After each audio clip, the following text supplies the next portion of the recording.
Something else I'm getting tired of is all this stupid bullshit we have to listen to all the time about children. It's all you hear in this country. Children, help the children. What about the children? Save the children. You know what I say? Fuck the children. Fuck them.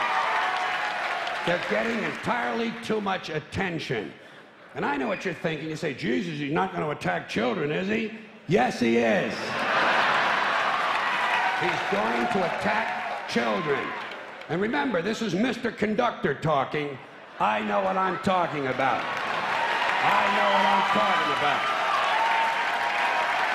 And I also know all you single dads and soccer moms who think you're such fucking heroes aren't going to like this, but somebody's got to tell you for your own good, your children are overrated and overvalued. You've turned them into little cult objects. You have a child fetish, and it's not healthy.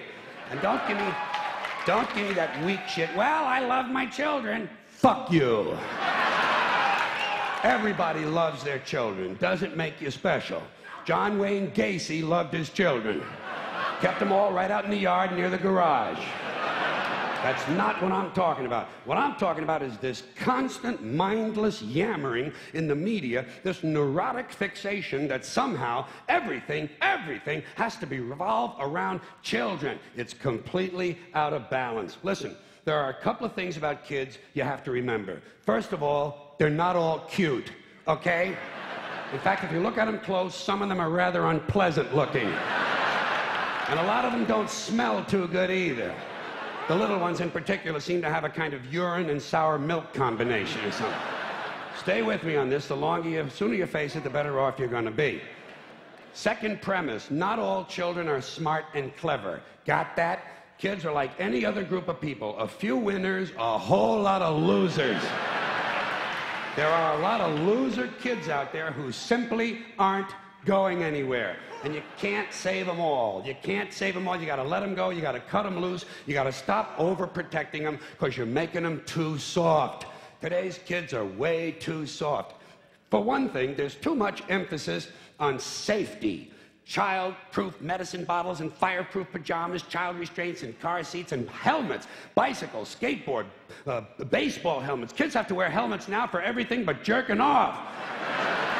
Grown-ups have taken all the fun out of being a kid just to save a few thousand lives. It's pathetic. It's pathetic.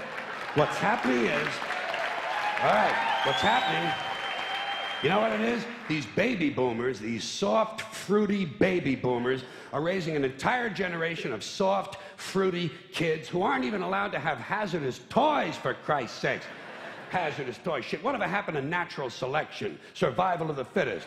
The kid who swallows too many marbles doesn't grow up to have kids of his own. Simple as that. Simple. Nature knows best. We're saving entirely too many lives in this country of all ages. Nature should be allowed to do its job of killing off the weak and sickly and ignorant people without interference from airbags and batting helmets. Just think of it as passive eugenics, okay? Now, here's another example of overprotection. Did you ever notice on the TV news, every time some guy with an AK-47 strolls onto a schoolyard and kills 3 or 4 kids and a couple of teachers, the next day, the school is overrun with counselors and psychiatrists and grief counselors and trauma therapists trying to help the children cope. Shit. When I was in school, someone came to our school and killed 3 or 4 of us. We went right on with our arithmetic. 35 classmates minus 4 equals 31. We were tough. I say if kids can handle the violence at home, they ought to be able to handle the violence in school. I'm not worried about guns in school. You know what I'm waiting for? Guns in church.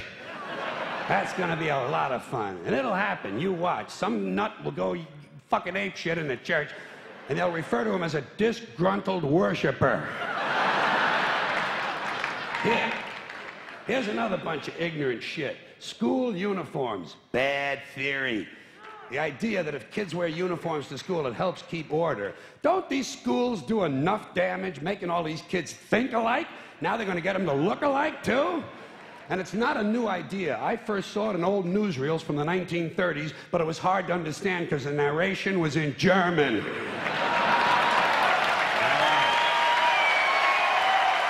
One more. Thank you.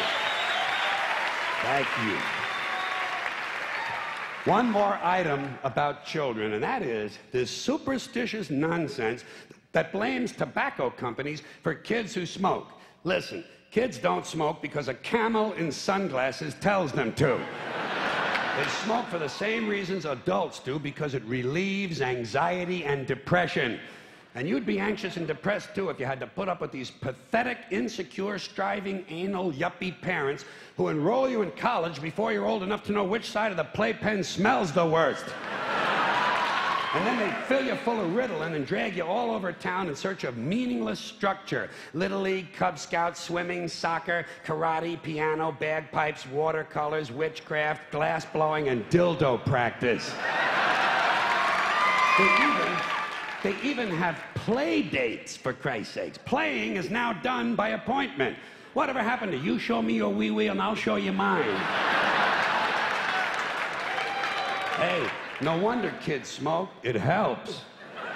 Not as much as weed, but hey, you can't have everything. You know it's true. Parents are burning these kids out on structure. I think every day all children should have 3 hours of daydreaming. Just daydreaming. You could use a little of it yourself, by the way. Just sit at the window, stare at the clouds. It's good for you. If you want to know how you can help your children, leave them the fuck alone. There you go. Thank you all very much. Now, what am I talking about?